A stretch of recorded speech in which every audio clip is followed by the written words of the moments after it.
Yo les potes, bienvenue dans cette nouvelle vidéo, ça y est, on y est, finale de Coupe du Monde, France-Argentine, Messi versus Mbappé, la France qui peut rentrer dans la légende en remportant cette deuxième Coupe du Monde d'affilée, cette troisième de l'histoire les postos, mais c'est vrai que l'équipe de France ne prépare pas de la meilleure des manières cette finale de Coupe du Monde. Entre le virus qui est dans le vestiaire, tout le monde tombe malade et on espère que tout le monde sera présent pour cette finale. Le virus s'est répandu chez Varane, chez Kolo Muani, chez Rabiot, chez Upamecano. Donc on espère que tout le monde sera à 100% pour cette finale. Du côté de l'Argentine, rien à signaler. Retour d'Angel Di Maria. Lionel Messi devrait bien être présent vu qu'il était incertain depuis quelques jours, vu qu'il était absent de l'entraînement. Mais voilà, pas d'inquiétude, Messi sera bien là. Le duel Messi versus Mbappé aura bien lieu. Mais c'est vrai que pour l'équipe de France, il y a des tensions avec la polémique Karim Benzema. On a vu que Emmanuel Macron va faire le déplacement pour cette finale où il a amené beaucoup d'anciens joueurs, dont N'Golo Kanté, dont Paul Pogba. Mais on a vu que Karim Benzema, qui fait partie de la liste de cette équipe de France et qui pourrait être champion du monde malgré 0 minute jouée, Karim Benzema, Zinedine Zidane, qui était normalement prévu prochain sélectionneur de l'équipe de France après cette Coupe du Monde, mais vu que Deschamps a atteint la finale, Deschamps a de grandes chances de continuer encore au moins minimum 2 ans jusqu'à l'Euro 2024, et c'est vrai que Zidane, son objectif était de prendre les rênes de cette équipe de France, de devenir sélectionneur de cette équipe de France, et malheureusement ça sera retardé, lui qui a refusé beaucoup d'offres d'autres clubs pour entraîner l'équipe de France, dont le Paris Saint-Germain, dont Manchester United. D'autres clubs aussi étaient sur lui. Il a refusé tout pour l'équipe de France. Et là, maintenant, il se retrouve très clairement pieds et poings liés, vu que, normalement, Deschamps continuera. Alors, à la veille de cette grande finale de Coupe du Monde, opposant la France à l'Argentine, le président de la République, Emmanuel Macron, a d'ores et déjà annoncé qu'il assisterait à cette rencontre décisive, comme ce fut le cas face au Maroc lors de cette demi-finale que la France a gagnée. Alors, lors de cette demi-finale de la compétition, il a fait un retour en France. Le chef de l'État a tenu à envoyer de nombreuses aussi invitations officielles pour l'accompagner dans les tribunes au sein de la délégation présidentielle, aux côtés de la ministre des Sports, donc du président de la FFF Noël Le Graët ou encore de la première dame Brigitte Macron. L'hôte de l'Elysée pourra compter sur un casting doré, mais sans Karim Benzema et sans Zinedine Zidane. Selon les informations du Parisien, même Laurent Blanc a refusé aussi de venir accompagner Emmanuel Macron. Donc parmi les invités confirmés, on retrouve les champions du monde 2018, Presnel Kimpembe, Paul Pogba, N'Golo Kanté, tous absents pour raison médicale dans ce mondial, tous blessés.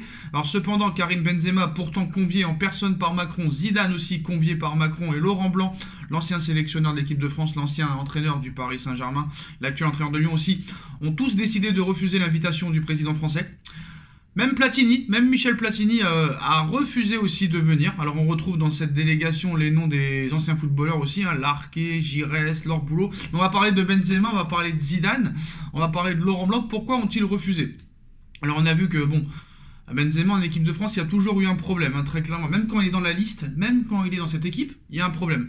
Donc là très clairement, je pense que avec cette publication et cette polémique, je pense que Benzema ne sera plus jamais en équipe de France, très clairement. Deschamps lui a redonné une chance. Je ne sais pas si c'était vraiment une chance, mais voilà. Là, il n'a pas su la saisir. Je pense peut-être qu'il y a une jalousie, très clairement, de ne pas être là, de ne pas être disponible, très clairement. Surtout qu'il voit qu'en plus de ça, l'équipe se comporte très bien sans lui, a des résultats sans lui, et ça peut être énervant, surtout qu'il vient d'être élu Ballon d'Or 2022, meilleur joueur de l'année 2022.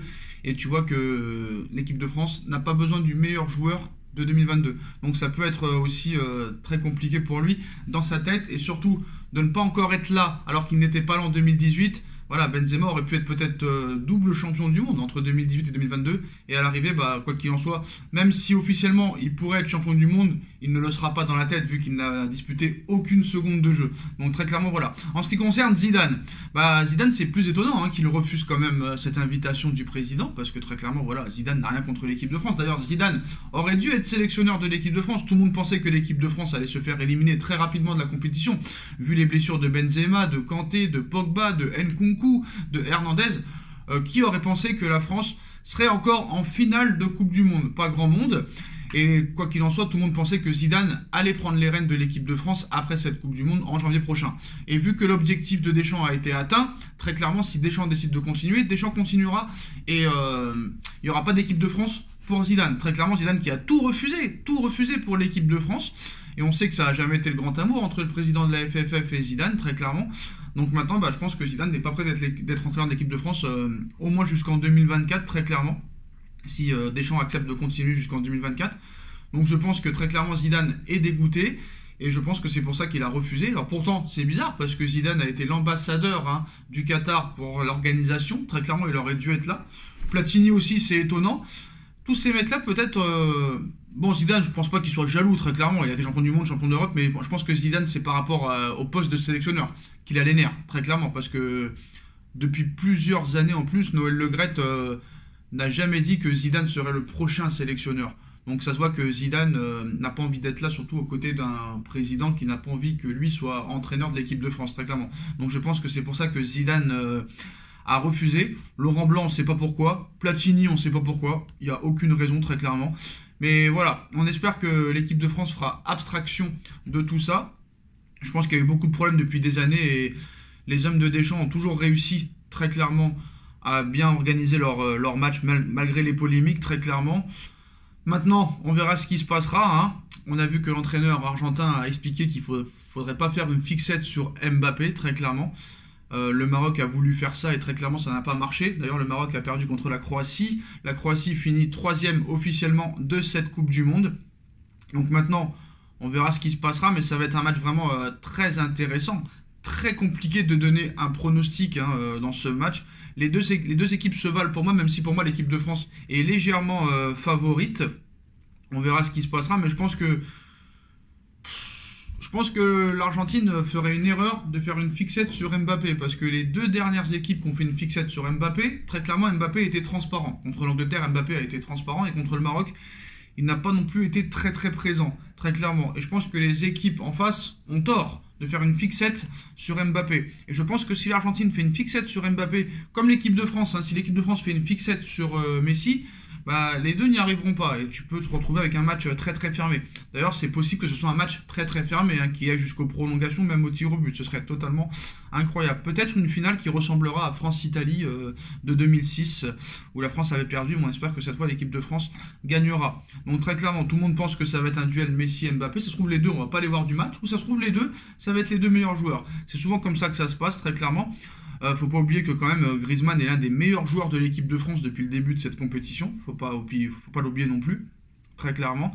Donc voilà, en tout cas demain, tout le monde est impatient de voir ce match. On espère que l'équipe de France gagnera, même si c'est pas dans des meilleures conditions. Mais voilà, dites-moi en commentaire ce que vous en pensez, les postos. Donnez-moi votre pronostic Argentine-France. On like, on partage, on commente, on s'abonne et on se retrouve très vite pour débriefer, on espère, la victoire de l'équipe de France pour cette 3e Coupe du Monde et cette 2e d'affilée. Et on verra ce que sortira comme son VG Dream. Tchuss.